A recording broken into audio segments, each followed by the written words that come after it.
I get this question a lot. How often do I have tooth pain? Actually, ever since I started wearing pop-on veneers, I have had less infections. I'm pain-free. That is the biggest thing. I am pain-free, and without these, I would not be pain-free. Ever since I started wearing these in the last 3 to 4 years, I've had very minimal infections because I truly believe, for me, it has helped me. I also want to note, so where my missing teeth are,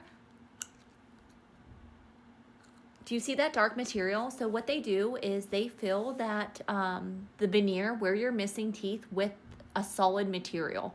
So it's not like hollow, it's solid, so it makes things sturdy whenever you're eating. So if I didn't wear these, I wouldn't, I can't chew on the sides I don't have teeth. These allow me to chew my food. I eat apples, I eat chips, I eat pizza, I eat chicken, I eat anything. I eat corn, vegetables, cucumbers, I eat anything.